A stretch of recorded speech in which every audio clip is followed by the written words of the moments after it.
I'm Audrey Crawford, 32 years old. 2 months ago, on Thanksgiving night, in front of 30 relatives, my parents handed my sister a $13,000 cruise package and gave me a crumpled $2 lottery ticket with a mocking smile. This is all that's appropriate for your situation, Audrey, my mother said. Her voice carried across the dining room, loud enough for everyone to hear. They laughed. All of them. They didn't know that little ticket would change everything. $100 million changes everything. But not in the way you might think.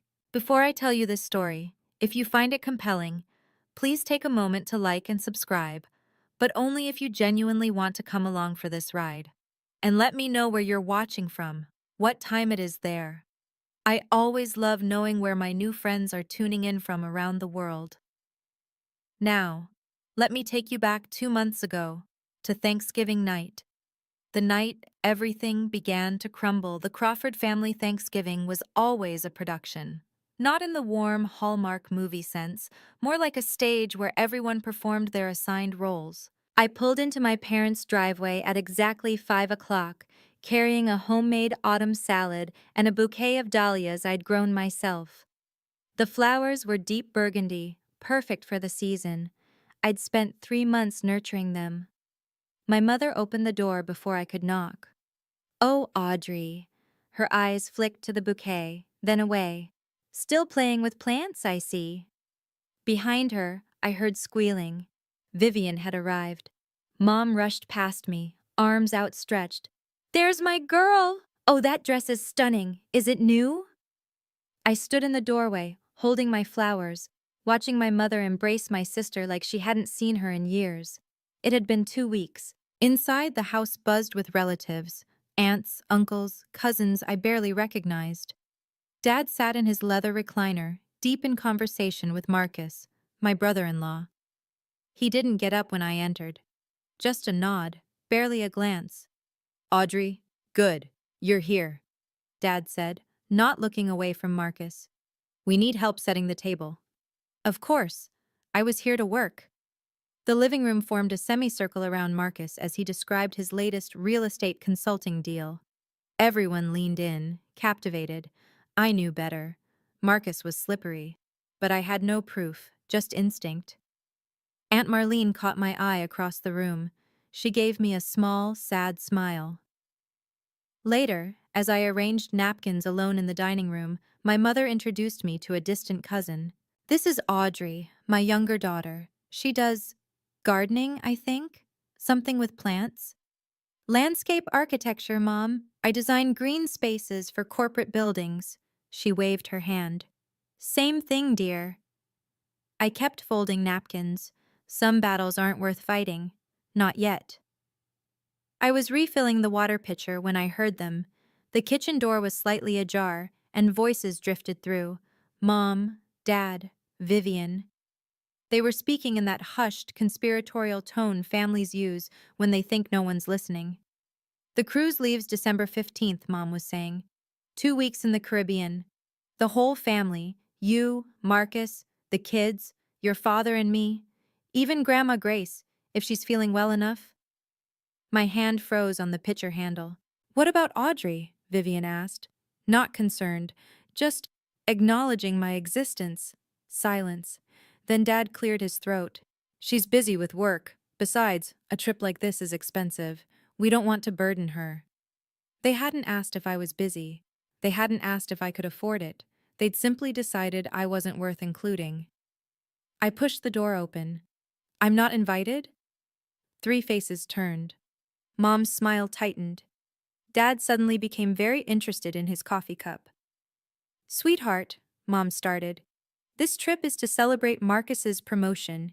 It's really more of a family thing," I finished. "It's not about you, Audrey," Vivian said, her voice honeyed. "We just didn't think you'd be interested. You're always so independent." Independent. The word they used when they meant outsider. I was about to respond when I noticed movement behind me. Grandma Grace stood in the hallway, her frail hand gripping her walker. Her eyes met mine, sharp, knowing, filled with something I couldn't quite read. She reached out and squeezed my hand, said nothing. But in that silence, I felt seen. "Audrey, help your grandmother sit down," Mom instructed, already steering Grandma away. "She shouldn't be standing so long." Before she disappeared around the corner, Grandma Grace looked back at me. Her lips moved silently. "Call Thomas Smith this week." I didn't understand, but I would. Soon, I would understand everything. The dining room fell silent when Dad stood up, tapping his wine glass with a fork. "Before we eat, I want to take a moment to thank everyone for being here." He smiled, the practiced smile of a man who'd spent his life selling used cars. "Family is everything." 30 people nodded in agreement. I counted 30 witnesses to what came next. This year, Patricia and I wanted to do something special for our daughters. He gestured grandly toward Vivian. "Vivian, sweetheart, come here." Vivian glided forward, all grace and designer heels. Mom handed her a thick envelope, beaming. "For you and Marcus and the kids, a 14-day Caribbean cruise, first class." The room erupted. Applause, gasps of delight. Vivian burst into tears. The pretty kind, the kind that photograph well. "Oh my God, thank you!" She threw her arms around both parents. "This is too much." $13,000. I'd seen the itinerary on Mom's computer last month. I wasn't supposed to, but I had. Then Mom turned to me. The applause faded. The room grew quiet. "Audrey, honey, come here." I walked forward on wooden legs. She pressed a thin envelope into my hands. Inside was a single slip of paper. A lottery ticket. Mega Millions. $2. "This is what suits your situation, dear." Mom's smile didn't reach her eyes. "Who knows? Maybe luck will find you." Someone snickered. Then someone else.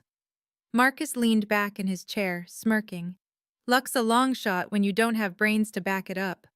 Laughter rippled through the room. Vivian covered her mouth, giggling. "Oh, that's so cute, Mom. Maybe she'll win $5. I stared at the ticket in my hand. My face burned, but somewhere deeper something shifted. Cracked. Broke free. I smiled. "Thank you, Mom. I'm sure this will be exactly what I deserve." No one noticed the edge in my voice, but I did. The laughter was still echoing when a voice cut through. "Gerald, Patricia, this is not right." Everyone turned. Grandma Grace stood at the edge of the room, her small frame trembling with the effort of standing without her walker. Her voice was thin, but it carried.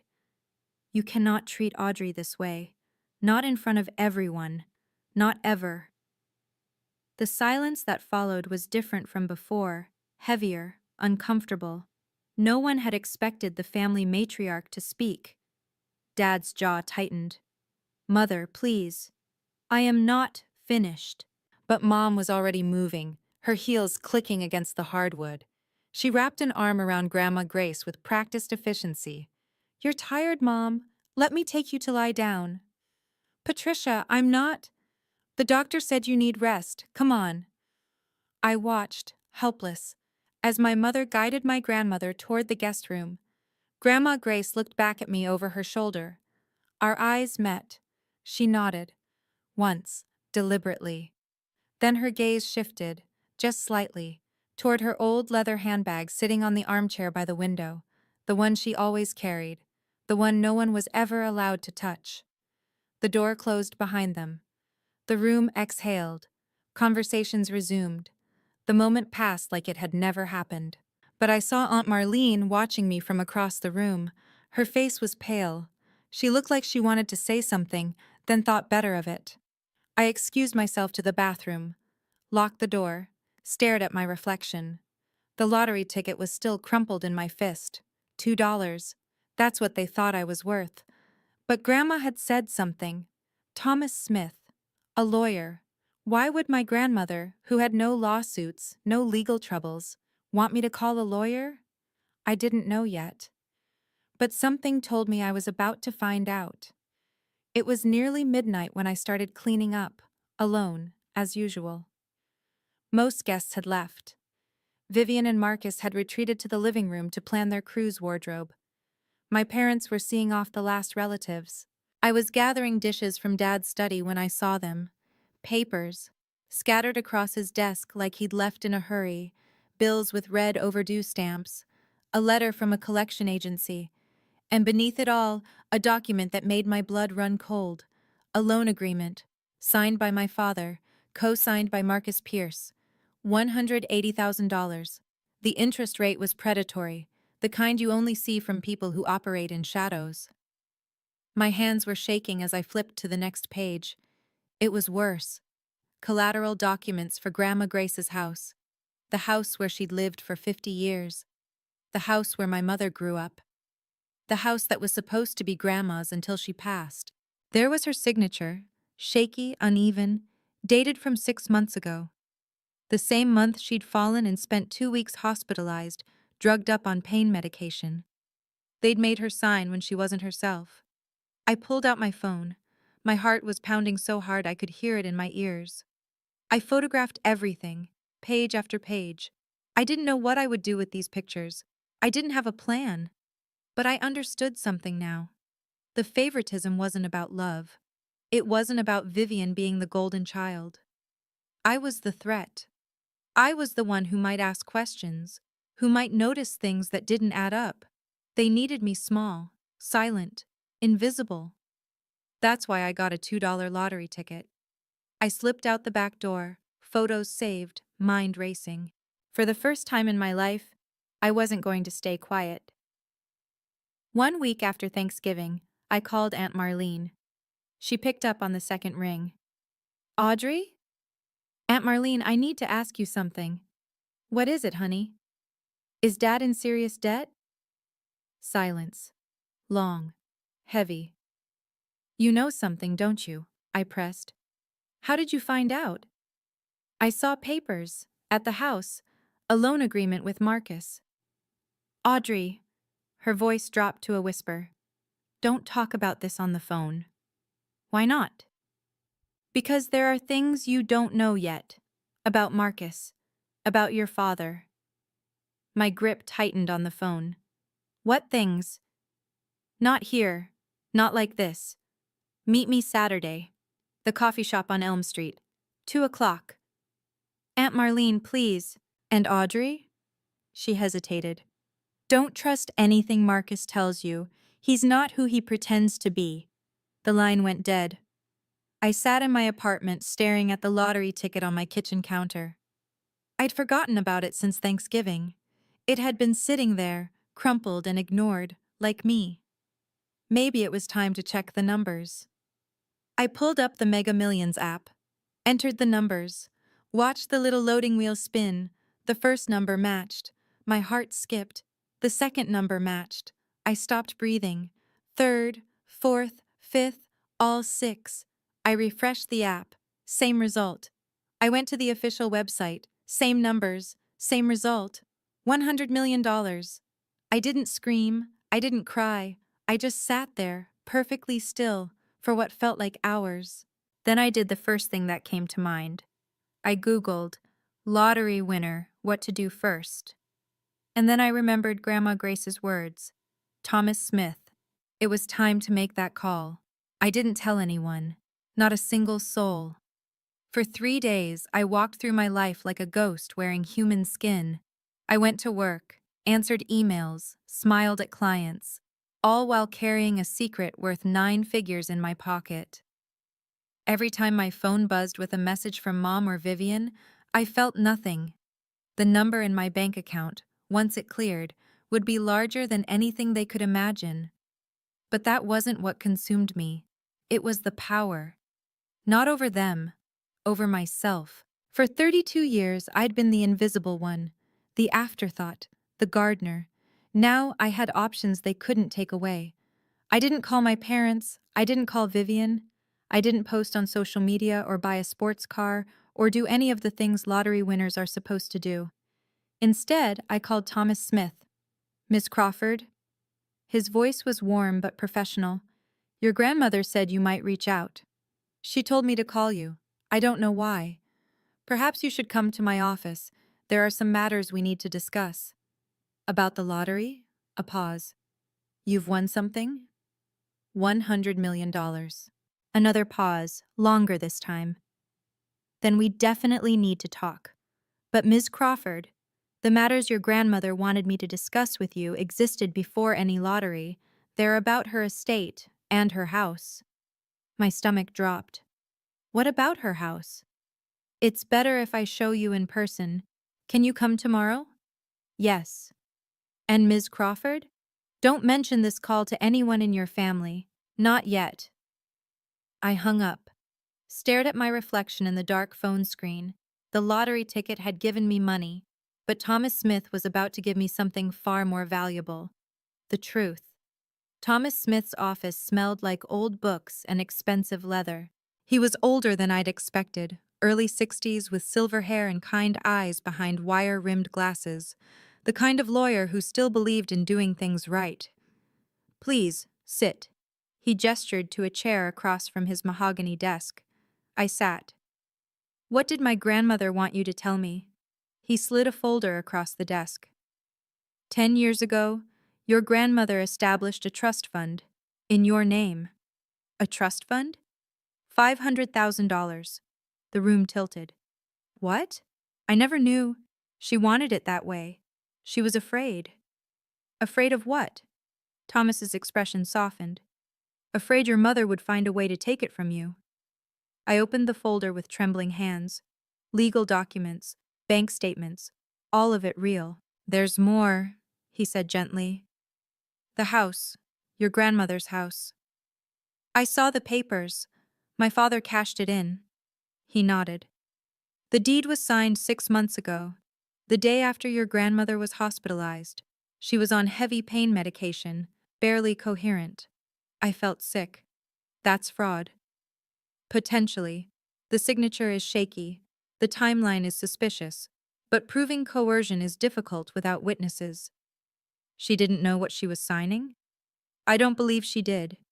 He leaned forward. Ms. Crawford, your father owes Marcus Pierce $180,000.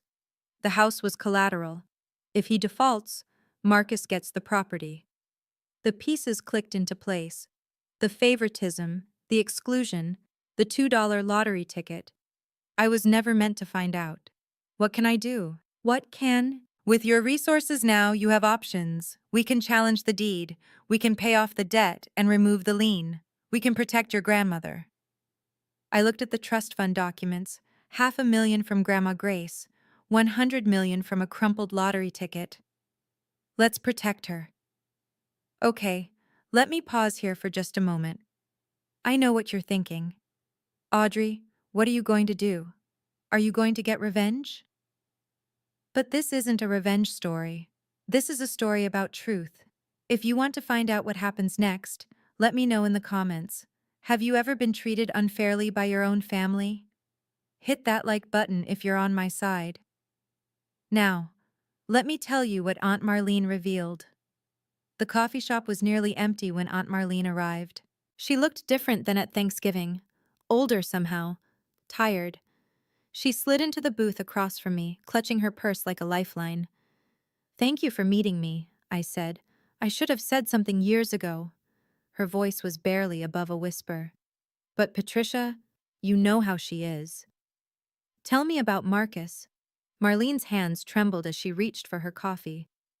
He's not a consultant. Not really. He lends money to desperate people with interest rates that would make a loan shark blush. I suspected something. There's more. She pulled out her phone, scrolling through her gallery. 2 months ago, at your parents' anniversary party, Marcus left his phone unlocked on the counter. I wasn't snooping. I was just looking for mine. She turned the screen toward me. Text messages between Marcus and someone named Diana. The words were explicit, romantic, and damning. Can't wait until this is over. Once the house deal closes, I'm out. What about Vivian? She served her purpose. Divorce papers are already drafted. I stared at the screen. He's cheating on her.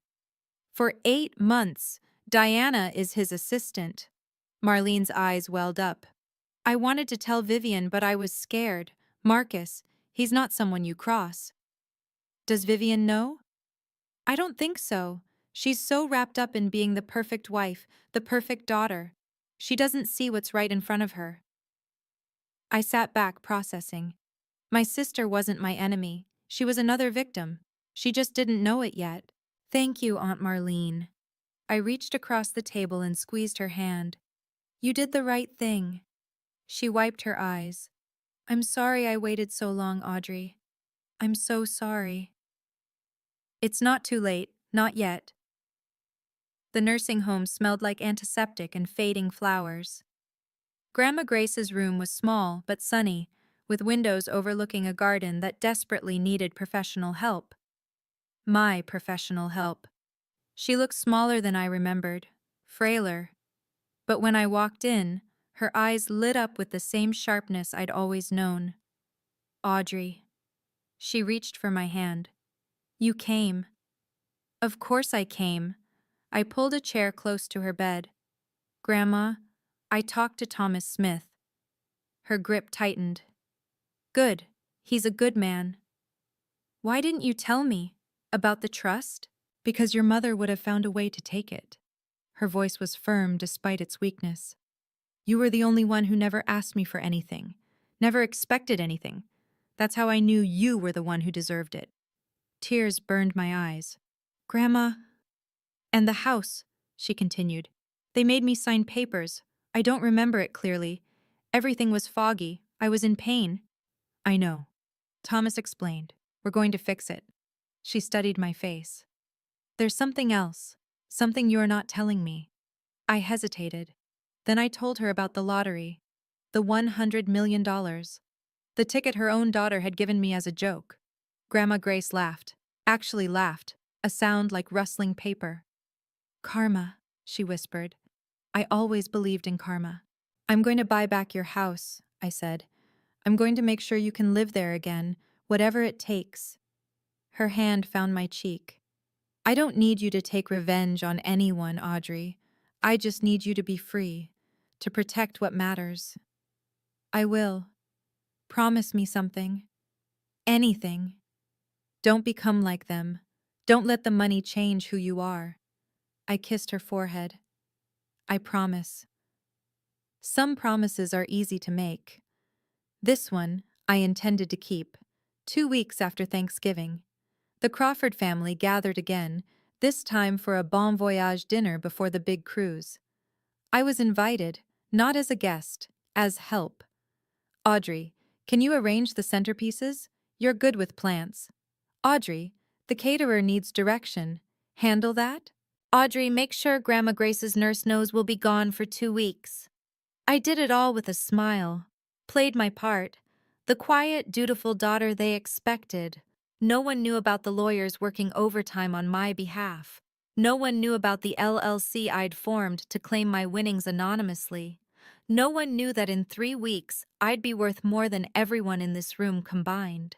The dinner was a parade of self-congratulation. Marcus held court, describing the cruise activities, snorkeling in Barbados, fine dining at the captain's table, spa treatments for Vivian.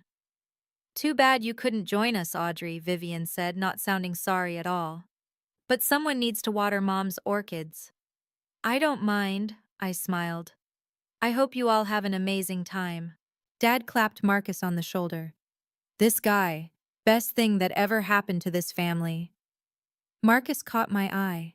His smile didn't reach his pupils. Cold, calculating, like he was assessing a business asset. Hey, Audrey. He leaned closer, voice dripping condescension. Buy any more lottery tickets? Maybe you'll win $5 next time. The table laughed. I let them. You never know, I said pleasantly. Luck has a way of surprising people. Mom raised her glass. To family, to fortune, to the Crawfords. Everyone drank. I raised my water glass and took a small sip. 12 days. In 12 days, They would be in the middle of the Caribbean, and I would be ready. The morning they left for the cruise, I stayed home. "You're not coming to see us off?" Mom had asked the night before, her voice carrying that familiar note of accusation disguised as disappointment. "I have a client meeting. Big project," she'd sniffed. "Always work with you." Always work, as if I had any other choice, as if they'd ever offered me anything else. I spent departure day in Thomas Smith's office, finalizing the paperwork for my LLC. The money would clear within the week, after taxes, roughly $62 million, more than enough for what I had planned. I was reviewing documents when my phone buzzed. "Vivian."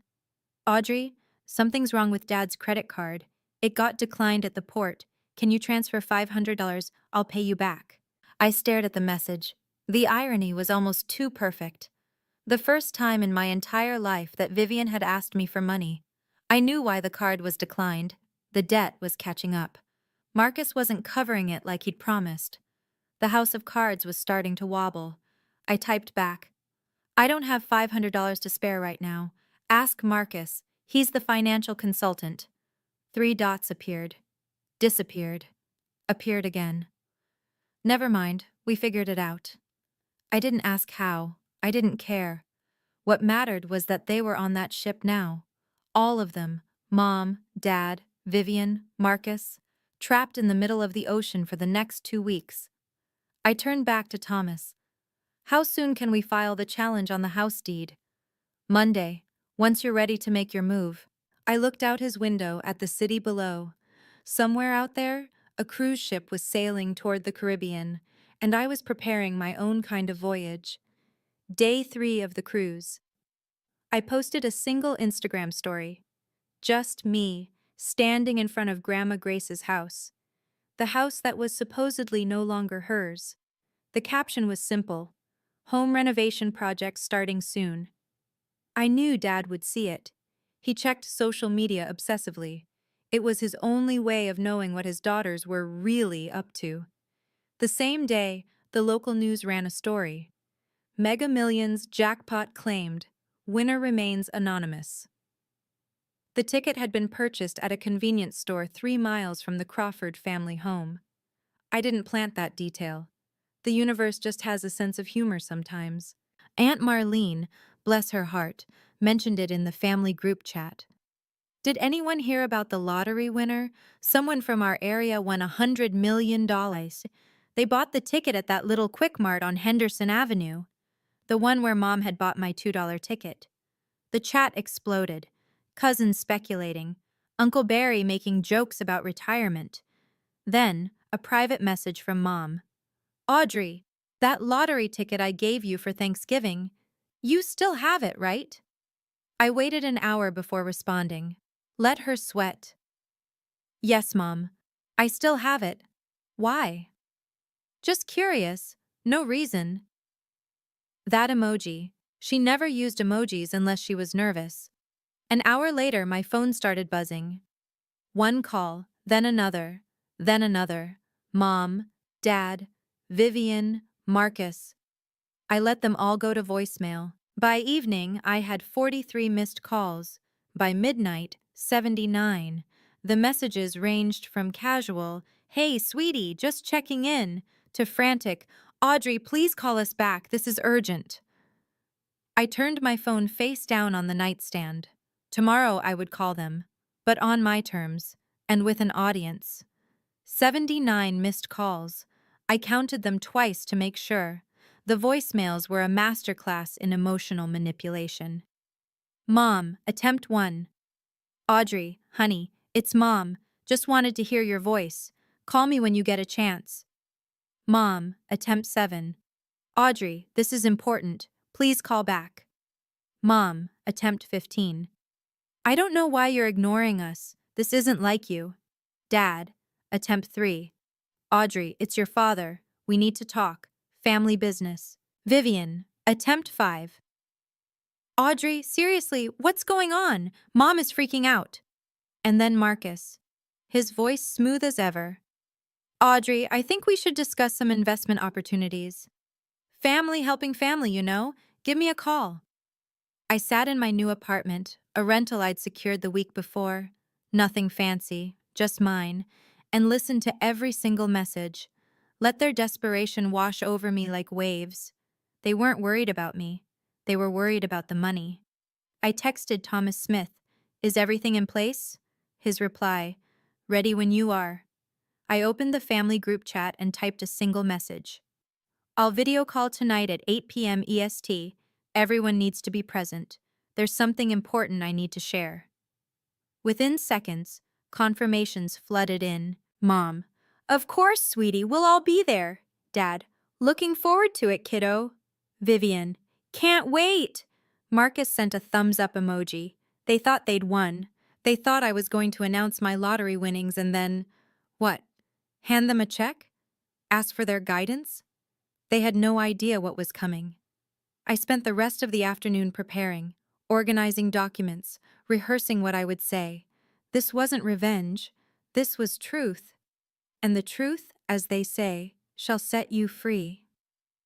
At exactly 8 o'clock, I clicked join call. Their faces filled my laptop screen, crowded together in what looked like the ship's lounge, tropical sunset visible through the windows behind them. "Audrey," Mom's voice was sugary sweet. "There's our girl. We miss you so much, honey." "We really wish you were here with us," Dad added. The sincerity was almost convincing. Vivian waved from behind them. "Hi, sis. You look good. Have you been doing something different with your hair?" They'd never once commented on my hair. Marcus sat slightly apart, arms crossed, watching me with that calculating gaze. "Audrey, good to see you." "Thank you all for making time," I said calmly. "I know you're busy enjoying your vacation." "Family comes first," Mom declared. "Always." Interesting choice of words. "So," Dad leaned forward, "we heard some interesting news. Something about a lottery ticket?" I didn't flinch. "Yes, I won." The silence was deafening, then everyone spoke at once. "Oh my God! That's incredible! How much?" "Audrey, congratulations!" I let them exhaust themselves. When the chatter died down, I spoke again. $100 million. Mom's hand flew to her chest. Dad's mouth opened and closed like a fish. Vivian looked like she might faint. Marcus recovered first. "Audrey, that's life-changing money. You're going to need help managing that. Investments, tax strategies, asset protection." "I have a lawyer," I interrupted. "Sure, but a family member who understands finance." "Marcus," my voice was steady, "before we talk about money, there are some things this family needs to know." His smile flickered. "What kind of things?" "The truth." I shared my screen. "Let me show you." The first document appeared, the loan agreement with Marcus's signature, and everything changed. "This," I said, "is a loan agreement between my father and Marcus. $180,000 at 32% interest." Dad's face went white. "Where did you—" "And this," I continued, clicking to the next document, "is the deed to Grandma Grace's house. Signed over as collateral, dated the same week she was hospitalized, barely conscious from pain medication." Mom's mouth opened. No sound came out. "That signature is shaky because Grandma didn't know what she was signing. My lawyer has medical records confirming she was heavily medicated. This could be considered fraud." "Audrey, this is family business," Dad started. "I'm not finished." I clicked again. This time screenshots filled the screen. Text messages between Marcus and Diana, explicit, unmistakable. "These are messages between Marcus and his assistant Diana. They've been seeing each other for 8 months." Vivian's face crumpled. "What?" "Once the house deal closes, I'm out," I read aloud. "She served her purpose. Divorce papers are already drafted." "That's not—" Marcus stood up, his chair scraping against the floor. "Those are fabricated. She's lying." "Am I?" I looked directly at my sister. "Vivian, ask him. Look at his face and ask him." Vivian turned to Marcus. Her voice was barely a whisper. "Marcus?" He didn't answer. He grabbed his phone and walked out of frame. Mom started crying.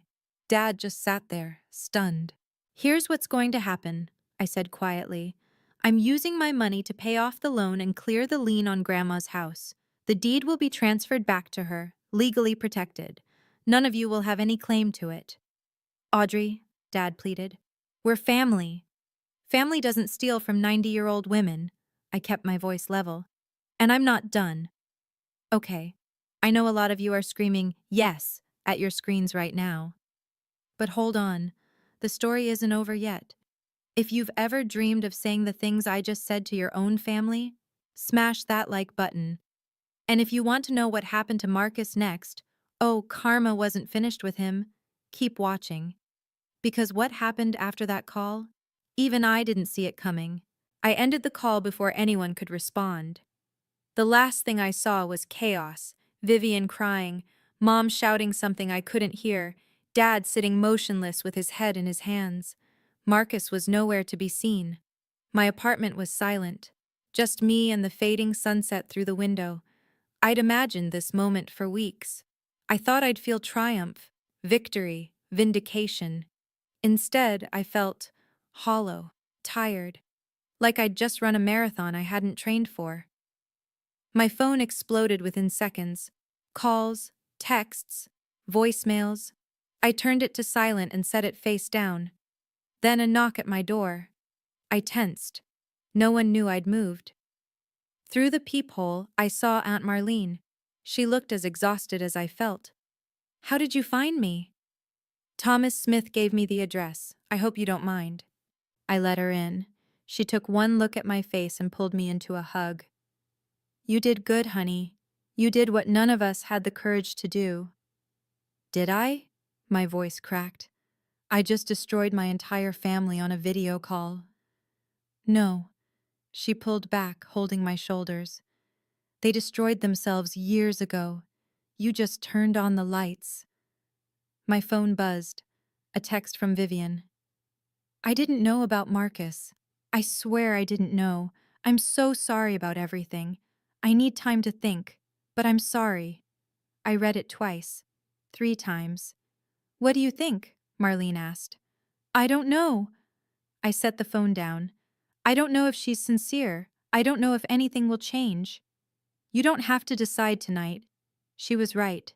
For the first time in 32 years, I had time. I had options. I had freedom. 2 weeks later, Thomas Smith called me with good news. "It's done," he said. "The deed challenge went through faster than expected. With the medical records and the witness testimony from your Aunt Marlene, the bank agreed to void the original transfer." I let out a breath I didn't know I'd been holding. "So the house is still technically owned by the bank. Your father defaulted on the loan payments when Marcus stopped co-signing. But here's where your money comes in." I'd already made my decision. "Pay it off, whatever it costs. It'll be approximately $215,000, principal plus interest, plus legal fees to transfer the deed cleanly to your grandmother's name. Do it."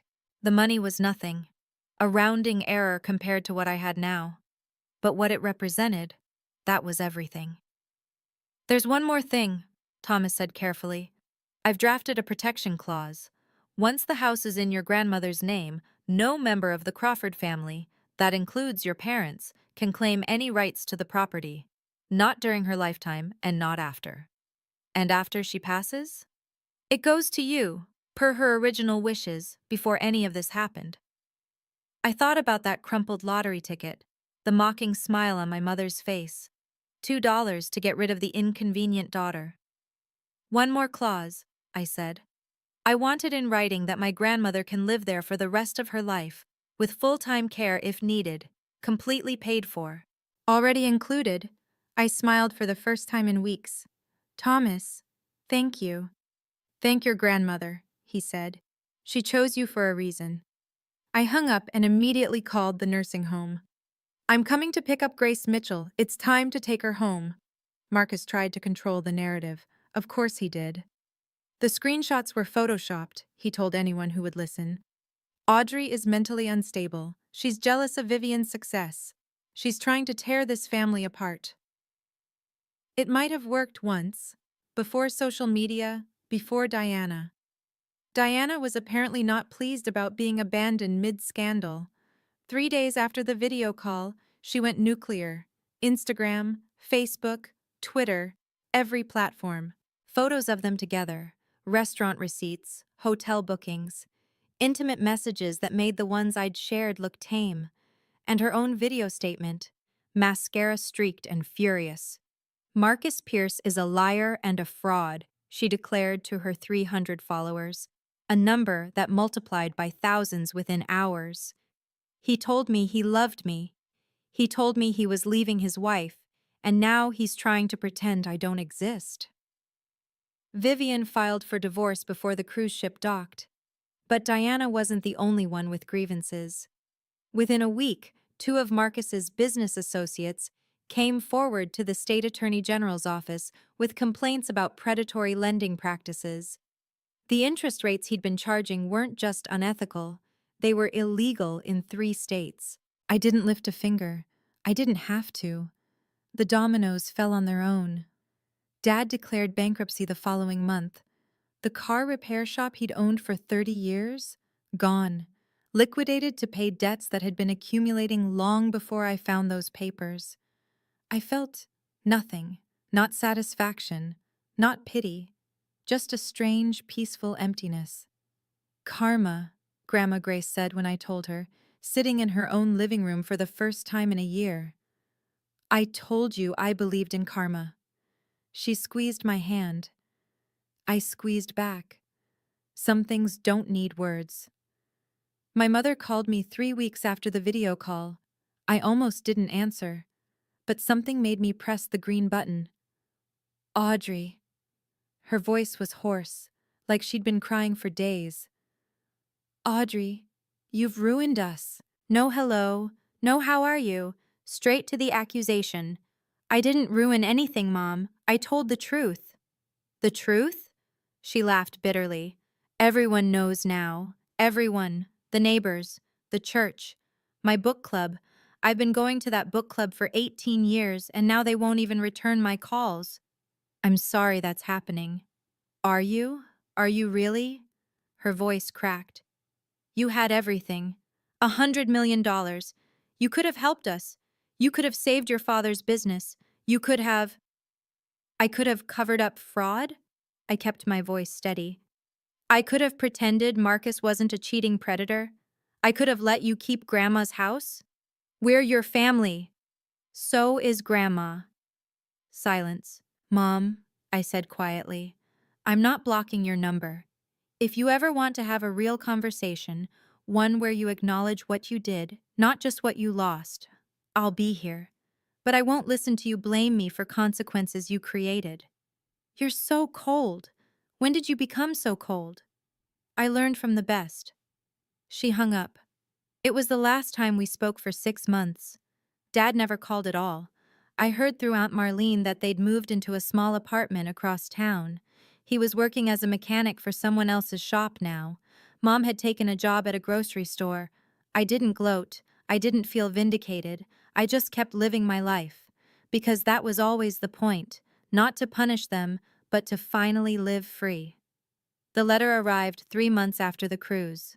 Not an email, not a text. A handwritten letter, 2 pages long, on pale blue stationery. My sister's looping cursive, which I hadn't seen since she wrote me notes in middle school. Dear Audrey, I don't know how to start this, so I'll just start. I'm sorry. Not because I want money from you. Not because I'm trying to get back on your good side. I'm sorry because I should have said it years ago and I didn't. I knew Marcus had problems. I didn't know about Diana, but I knew something was wrong. I ignored it because admitting it meant admitting my whole life was a lie. I knew Mom and Dad treated you unfairly. I told myself it wasn't my business. I told myself you were fine. You were always so independent, so capable. You didn't need me to defend you. That was a coward's excuse.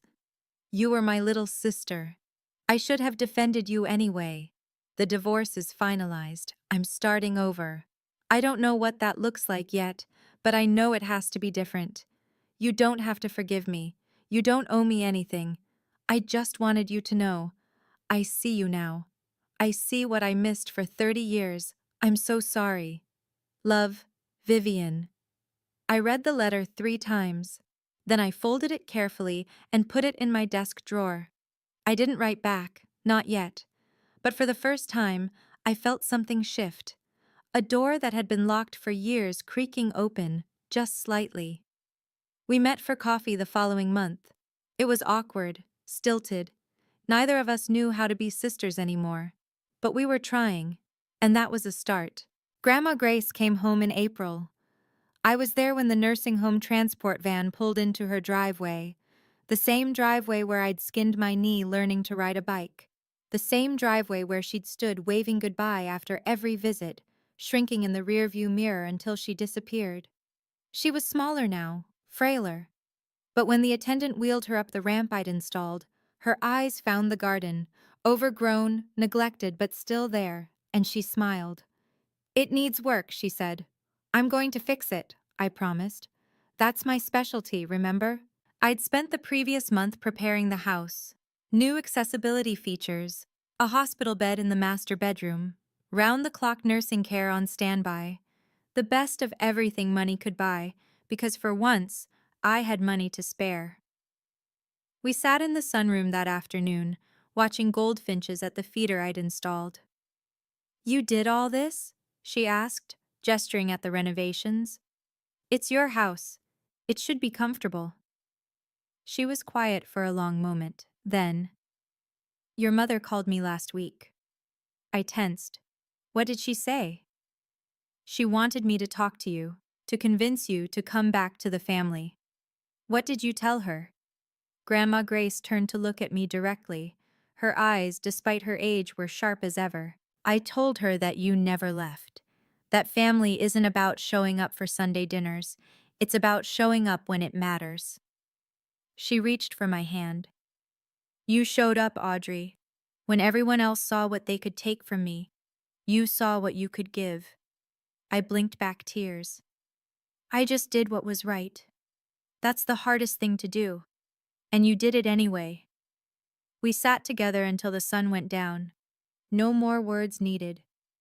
1 year later, I barely recognized my own life. I still worked. Not because I needed the money, but because I loved what I did. My landscape architecture firm had expanded. 2 new employees, an office with actual windows, and a waiting list of clients. I'd designed 3 public gardens in the past year alone. The lottery money sat mostly untouched in diversified investments. I'd bought a modest house near Grandma Grace. Nothing flashy, just enough space for me and the dog I'd finally adopted. A rescue mutt named Clover, who loved to dig in my test gardens. The foundation was my real legacy. The Grace Mitchell Foundation awarded scholarships to young women pursuing careers in the arts, painting, music, design, anything creative. Women from families who didn't understand them. Women who'd been told their dreams weren't practical, their talents weren't valuable, their voices didn't matter. Each acceptance letter I read felt like a small act of defiance. Take that, universe. Take that. Every parent who ever said, "But how will you make money?" I visited Grandma Grace every day. Some days she was sharp, full of stories about the past. Other days she was tired, and we just sat together in comfortable silence, watching her garden grow. "Your tulips are coming up," I told her one afternoon. "You planted those," she reminded me. "They're still yours." She smiled. "Everything good I have is because I shared it with people who appreciated it. Remember that." I would. I was living proof of it. The money didn't make me happy. It gave me options, freedom from other people's expectations, room to breathe. Happiness came from somewhere else entirely, from work that mattered, from relationships built on truth, from the simple act of being exactly who I was. People ask me about my family sometimes, where they are, if we've reconciled. The honest answer is complicated. My parents live in a small apartment across town. Dad works as a mechanic. Mom works at a grocery store. They're stable but struggling. Not destitute, but nothing like the life they once imagined for themselves. We communicate occasionally. Dad sends a text on my birthday. Hope you're well. Love, Dad. I respond, thank you. Hope you're well too. That's the extent of it. Mom has never apologized. She's called a few times, usually wanting to complain about her circumstances or hint that she could use some help. I listen politely, then change the subject. Sometimes she hangs up in frustration. Sometimes we manage a few minutes of civil conversation before the resentment creeps back in. I'm not ready to let them back in. Maybe I never will be. That's okay. Forgiveness isn't something you owe to people who hurt you. It's something you give yourself, when and if you're ready. Vivian is different. We've had coffee together 6 times now, lunch twice. We text occasionally, not every day, but enough. She's rebuilding her life, new apartment, new job, new therapist helping her understand how she ended up with someone like Marcus. We're not close. Not yet, maybe not ever, but we're trying. I didn't realize how messed up our family was until I got out, she told me last month. I thought that was normal. I thought I was lucky. We both believed what we had to believe to survive. She nodded. Didn't cry for once. Progress. As for Marcus, I don't know where he is and I don't care. Some people don't deserve space in your thoughts. I've made my peace. I'm moving forward. That's enough. People always ask me the same question. Did $100 million change your life? The answer surprises them. No, not really. What changed my life was a moment. A single crystallizing moment when I realized that I had spent 32 years waiting for people to see my value. And they never would. Not because I wasn't valuable, but because they weren't looking. The lottery ticket was a gift. Not because of what it was worth, but because of what it revealed. The people who should have loved me only cared when they thought I had something they wanted. That revelation was worth more than any jackpot. If you're watching this and you're in a family that doesn't see you, I want you to know something. You don't need $100 million to free yourself. You don't need luck. You don't need permission. You need one decision: to stop letting other people define your worth. Set your boundaries. Walk away from tables where you're only invited to serve. Build your own table if you have to. The money gave me options, but the power was always mine. I just didn't know it until someone handed me a $2 lottery ticket with a smirk and thought they'd put me in my place. They put me in my place, all right. Just not the one they expected.